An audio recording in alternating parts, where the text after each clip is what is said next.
As soon as this maintenance ends, we'll be getting the great big expansion Talandre. That maintenance should last about 15 hours, ending at these times. But here we have the full extensive list of all the update changes, including new content, rework to certain systems, new systems added, new milestones with content getting unlocked periodically, combat changes, and so on. Here's a full list of everything we need to go over in this video. However, I will be fairly brief as we've seen most of it in my previous videos. They first announced the new zone, the map area. You'll be able to get to level 55. You'll be able to do solo dungeons. These have some great new rewards here and 5 tiers of difficulty. Then new 3-star dungeons, and it's been confirmed we're getting Rancor Wood, Hall of Tragedy and Chapel of Madness day 1,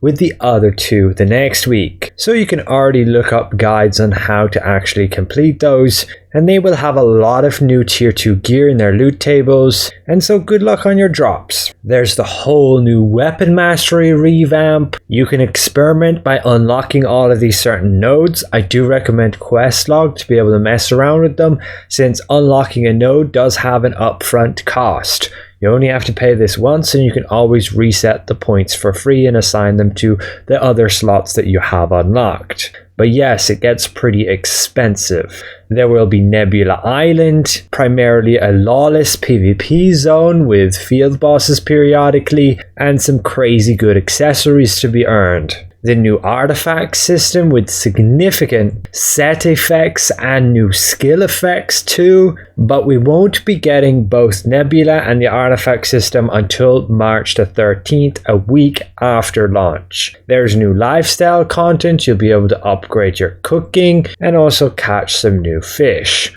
There are new tier 2 weapons, including tier 2 gear, all of it giving a massive power spike to your character. You will get some for free through the new Adventure Codex, and otherwise you'll want to be doing these dungeons, including 2-star dungeons, and you will be able to farm mobs, and some of them will have tier 2 drops as well. But there will also be a new event pass, so like our battle passes, this will just have 25 levels, and indeed give us all those new Lightbringer weapons. I've showcased them earlier, but on Korea they're simply for sale. There will be the celebration packs where you can buy a bunch of Lucent to support the game, and you get a bunch of free cosmetics with that too, including this new Black Swan outfit.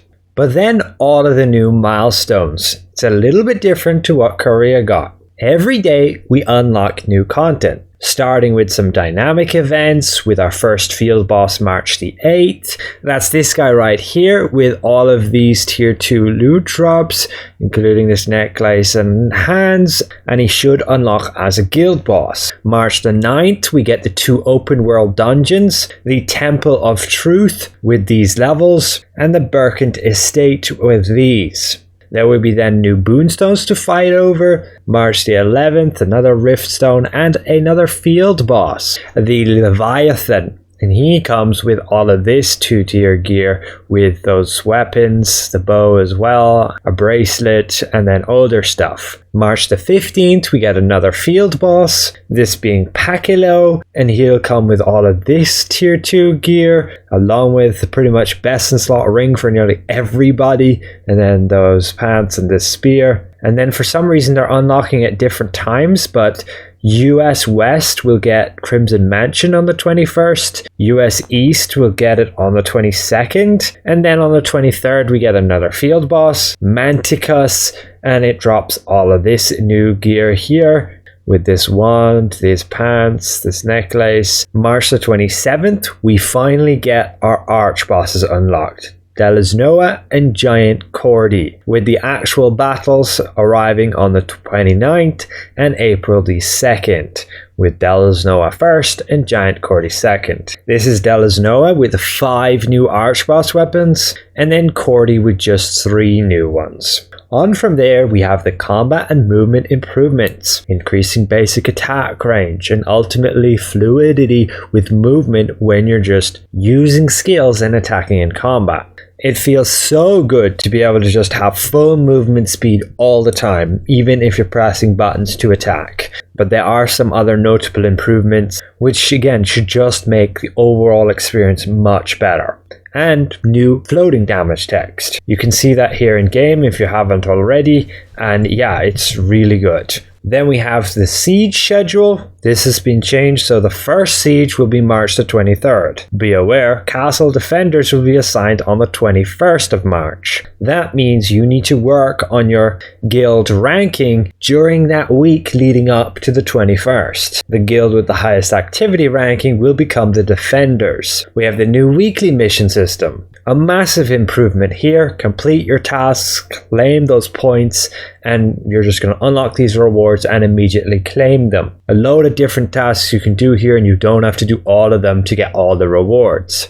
And yes, it does include a total of 150 runes and 20 trade unlock stones, and even an equipment chance chest with tier 2 gear. Then the whole token consolidation. Ultimately, you don't have to worry about anything. Everything will just be converted automatically, but you might be a bit confused how to spend that currency. You will no longer have all of those equipment selection chests in your miscellaneous. You have to find this new workshop merchant, and it will allow you to craft new weapons, armor, accessories, and unlock stones with both those new currencies. Be aware the essences here are one craft per your entire character, and that is because your lithograph book will allow you to trade in one of those for 200 unlock stones, one dimensional essence of desire and one dimensional essence of emergency. Another 200 unlock stones. Then we have the new gear syncing system. Be aware you can really take advantage of this by using the slot for weapons and rings. You only have to upgrade one weapon to max level 12. You will slot it in like I've done with these gauntlets, and then you're still able to use that item completely freely, but you will unlock the slot. Yes, it has a bit of an upfront cost, but once the slot's unlocked, you can always put any hand item in there and it will be max level. You'll do that for weapons, so you'll only upgrade one of them and you'll put your secondary in this slot. Same with the rings. You'll upgrade one of them, put it here, and unlock the slot and put your second one into it. That way, you don't have to spend those growth stones upgrading them. And it's just massive value when you want to be playing with other gear items. Just be aware you'll need to trade those gear items for full effect. Wargame had a few updates here, and then we have some weapon adjustments. So Sword and Shield had a bunch of fixes and ultimately a lot of nerfs. Like health recovery and mana recovery when blocking has now a limit. You can only gain health recovery once during a fury attack, and they removed magic defense from your Aegis shield. Daggers got a multi-target damage nerf to Umbral Spirit with a 30 limit now. Shadow Walker nerfed down to just 4 seconds. This is the skill used to obtain an insane amount of evasion. It's 690 on magic and ranged when at max. Crossbow got that melee evasion, the 410, removed from its passive. There were some fixes here to staff and the ability to ignore shield block chance. They fixed some issues with the wand and book, and they removed the healing received bonus from Saint's Oath. That's a pretty big nerf for PvP. Spear, massive nerfs here. The raw damage output of Phoenix Barrage has gone down, but it's about the same still against monsters. Same with Javelin Inferno. Reduced damage, but also the Ember stacks only last 10 seconds instead of 30. So you have to be super fast to cast those javelins after you use that explosive fury. But moving on from that, we have some Archboss and Field Boss changes. Ultimately, when you go to a location based on whatever schedule you're on, you will find a portal that is Peace, Dominion, or Guild. You will be able to interact and sign up to these events, and you enter matchmaking. And Peace, you'll just be in a lobby with 96 other players maximum, and just whoever deals the most damage has the highest chance of getting the loot. There will be free server transfers for the first week, so be aware of that and make sure to join the server with your friends. There was that update with the Abyss chests, so the chests from Ceradoma Island and Shattered Crypt where people were stacking them. If you have more than 65, they will all get deleted and turned into tier 1 tokens. You'll be able to exchange those for like unlock stones if you wish. The rest of them, the 65, you're going to have to use them before they expire on March 13th. With regards to items, you may notice that there's going to be just one skill book now. No longer is there passive or active. And training do is completely gone, just replaced by mastery seals. Whenever you get mastery seals, say by doing Tadal's Tower, those will immediately go to your mastery pool, and you'll find that here when you click level up, and you'll be able to assign that XP to whichever weapon you want. Say I want to level up my longbow, I'll click the plus and it will assign enough XP to get to the next level. Or if there's a remainder, you can assign that remainder like this. A bunch of general updates, including storage going to a maximum of 500 slots now. Something they didn't mention, but about dynamic events, the first 15 you do per week will have triple the rewards. So could be well worth actually going and doing them. Having a look now, they give you like a load of extra ores or even polished crystals. With dungeons, the Torture Chamber of Screams got some nerfs here, particularly for trials, and then there were a bunch of UI updates, including your chat and sorting things with guilds.